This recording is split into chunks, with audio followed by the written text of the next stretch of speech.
information. Tsy honoantsony fa maty namono tena tao an-trano ny Mambrakotarvelo. Raha araka ny vaovao iray teny amin'ny trano fonenany tokony ho tamin'ny 1:20 maraina teo dia voalaza fa maty ny tifiteny izy satria naheno feo mba asindroa tao an-trano fatoriny ny mpanampiny. Efa tonga tena toerana kosa ny mpitandro ny filaminana nanao fitsirihana sy fanadihadiana. Nentina avy hatrany eny amin'ny hôpitaly Acheran Razana ho atao autopsie.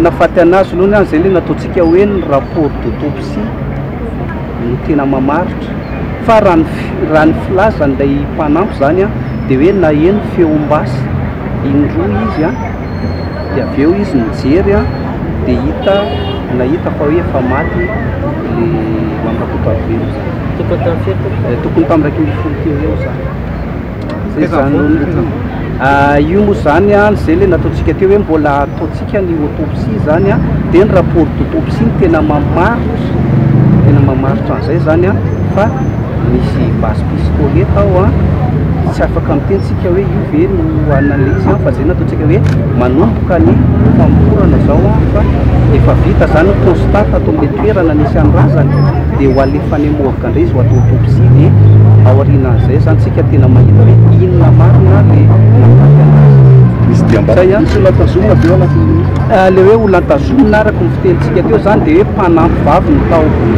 ka io mpanampy vavy io zany dia efa miaraka aminay ny brigade criminelle zao ho enona ny fanambarany mahakasika an'izay zava-misy niseho androany zany. Aiza mipetraka ilay diam-bala?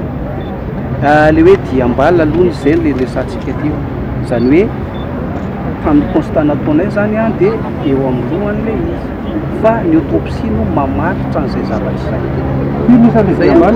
Mbola tsy afaka miteny izay satria mbola ho atao autopsie tsika fa ny constatation aloha dia nahitana zany fa le hoe firy mety mbola tsy hitatsika fa ny autopsie zany no manao ny zay l'examen misy ny report zay zany.